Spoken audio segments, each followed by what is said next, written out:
the first thing when I came to know that I'll be speaking over here is that I was actually cursing my stars because I know nothing about economics. I'm a science student, so I'll introduce myself. So you all know my name. I'm Manushi, and I come from a family of doctors, and I'm studying to be a doctor as well. I'm 20 right now, and I have been honored to be your Miss World for this year and carry out her duties.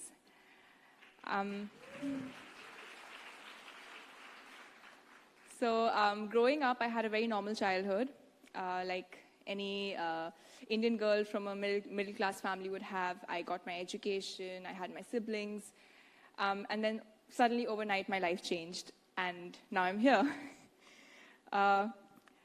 So we just had a panel about women entrepreneurs, and I know the word entrepreneurs sounds scary because you start thinking about all business, which is something I don't understand. But I think being Miss World and being an entrepreneur is quite similar because you have similar goals. You want to bring change. I think change is something which is, to me, it's synonymous with being an entrepreneur. You love what you do, and you love risks. And being a Miss World is definitely about taking risks. Like, I came up here to speak in front of you, which was a very big risk for me. But I think most importantly, we don't let other people tell us how we're supposed to work or how things should be done. We take our own decisions. And I think all those entrepreneurs out there must congratulate themselves because it takes a lot of courage to do that. Women are doing wonders as entrepreneurs. Recently I read in Kerala about a system called Food on Wheels. It was providing employment to women, so they would provide tiffins and nutritious food to people who wanted to work. But, out of all these wonderful entrepreneurs, I think one such wonderful woman is my mother. It's not hidden from the world how much obsessed I am with her. We all are with our mothers. But I believe that all mothers are entrepreneurs. And I did look up, I'll be very honest, I looked up the definition of an entrepreneur on Google. we have the head of Google here, right? So, just on stage. So I looked it up on Google, and I realized that being a mother is very similar to being an entrepreneur, because you set up a system which is a family, and you invest, you take risks, and you actually have the most important job of rearing up the future of not your family or not of an individual, but of the entire world. And that is a very tough and a very risky job to do. So for me, all mothers are entrepreneurs. On the Miss World stage, in my top 5 round, I remember when I didn't know what was happening that day. It just felt like another rehearsal to me. And the moment I reached to top 10, that is when I saw my parents, I saw my family in the crowd, because I was trying to spot them the whole while. And they were coming down to give an interview. And at that moment, I knew it. I knew I was going to do something great tonight. And the moment I reached to top 5, I remember someone telling me that, it's all right what happens tonight. Don't be nervous, because you've come to top 5 and you've made history. You are the top 5 in Miss World 2017, which is a big, big, big thing, because coming from a girl being a girl who never really wore heels or who never knew how to even apply an eyeliner, it was a very big deal for me to be out there. But the moment I saw my parents and I saw how proud they were of me, I knew that even if I don't walk out with the crown, I knew I was going to be a winner tonight. And that's how my answer came at that moment. And believe me, had you asked me anything, even if you would have asked me who's the president of India, I would have said mom, because I was so emotional that time. But definitely mothers do deserve the high salaries because, like I just said, they are... I remember one thing from my economics book is that humans are the largest resource. And I mean, mothers are taking care of that resource of the largest capital any country can have, which is human capital. So going away from that, I think we all know, for me, my mother is a superwoman, and she's a working mom. She's a neurochemist, so very disciplined in life. But at the same time, she's the most compassionate, the kindest woman that I've ever known. She's not only my mom, she's my best friend. She is my role model. She's someone I've looked up to growing up. And she's my guardian angel, my Durga Ma, I call her. And I know that she lets me take decisions. She lets me make all kinds of mistakes. And when I come home, I know that even if I might not at that moment think that I won. For that moment, I might think it's a failure, but she's there for me when I come back home. And it's not easy when you have two worlds to balance, because I'm very proud to say that she has done amazing as a doctor. She's an amazing doctor. But at the same time, she's never made me feel like she didn't have the time for me, or she's always been there for me as a mother. And this is something that a lot of women out there, all the women here have been doing, who are mothers as well. And that is something that has always amazed me as a child. That, I mean, I don't know how you can balance two wonderful things so perfectly without even having a hint of worry on your face. Having said this, I think I feel that aren't women already the most powerful? They're entrepreneurs. They're creating the future of the country. So they're already the most powerful. And when it comes to women empowerment, I think they must realize that they have such a big responsibility, which they're doing kick-ass, like complete pros at it. So aren't they already empowered? Well, for me, women empowerment weren't actually two words, which I knew a lot about, because I never felt that I needed to be empowered.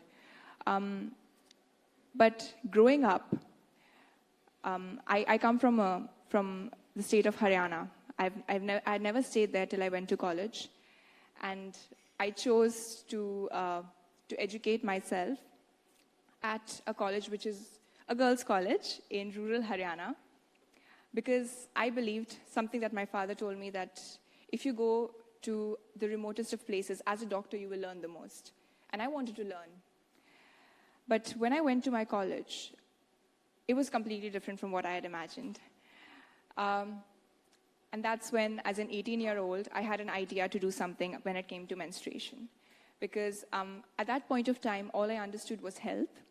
And I felt that, well, menstruation, if women are more comfortable about menstruation and we are able to take care of their hygiene, then definitely it won't boil down to diseases such as pelvic inflammatory diseases and your RTIs, and that could, RTI, reproductive tract infection, not the RTI you guys know. So that's how I started my project. And so in the local areas, they started calling it as Shakti when I would go. Because, Shakti, you all know that every woman is considered as a form of Shakti, and Shakti means power and to empower. And that's how, more than just a health project, it became an empowerment project for me. I showed the project to the Miss India team. They really liked it. It wasn't a project at that time, it was just an idea. I was doing awareness programs with the help of my parents. But after winning Miss India, you have something called as Beauty with a Purpose at Miss World. Beauty with a Purpose is the vision and mission of Miss World. That's what Miss World stands for. It gives young girls like me, not just me, but all 130 countries that represent at Miss World an opportunity to bring a change in their country or in their communities. And, well, Miss India wanted to work on my project. So I worked across 3 states in North India, more than 20 village communities, and we created women entrepreneurs, so entrepreneurs back in. So we encouraged women from the village to source sanitary pads from the Walmart. So I collaborated with Walmart India and a local manufacturer of sanitary pads. And so these women would purchase low-cost sanitary pads and sell them in their village, because more than the lack of awareness and the high cost of sanitary pads, which women felt, it was the taboo that was associated with it. And women would feel uncomfortable to buy sanitary pads from mostly a man who's a shopkeeper. So that was my short-term project. I remember being shortlisted as a semi-finalist for Beauty with a Purpose at Miss World, which is the biggest award when you go for a Miss World competition. And I was looking at my project. 3.5 months, I traveled across those states. It wasn't easy to go to these places. I went to a village where children didn't even have clothes to wear. So I could imagine that if they can't afford proper clothes, how can they afford sanitary pads? I mean, that's the kind of mentality that they have over there. And as a 20-year-old, to see so much, it just makes you want to do so much more, because I'm still growing, I'm still learning, I'm still in that stage where I'm figuring out what I truly want to do in life. And that's when I found my purpose. And in the top 20, there were amazing projects. But when I saw my project come up, I had tears in my eyes because I couldn't believe that I had done it, of course with the help of a huge team. And I won Beauty with a Purpose. And I'm very proud to say that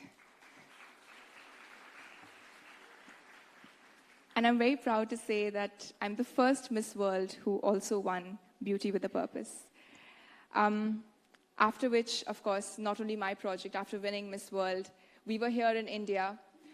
This year's Beauty with a Purpose tour started from my home country, from my project, where we traveled for 9 days. Not only me and the Miss World team, but we had continental winners. We had young girls. So they aren't politicians, they aren't powerful people, but they are just young girls, just like me. They're students, their daughters. One of them is still in school. And they all came down, and we all were traveling across India, trying to spread awareness, trying to create different systems. We met with people called as Akar Innovations. Most of you must be knowing about them.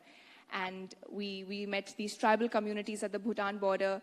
We traveled a lot, but we met up with politicians, the Honorable Vice President and our External Affairs Minister. They were kind enough to meet us and support us on our project. After which I traveled to different countries. I can go on and on about that, but these are young women who are doing this. They are young women who are bringing this change. And that in itself makes us feel so empowered. I think a lot of people ask me this question, that how did you prepare for Miss World? When did you start preparing for Miss World? And I have no answer to it. And when I think about it, I think it's 20 years. And I know I speak like a 30-year-old and I think like a 60-year-old, but I'm 20 years old.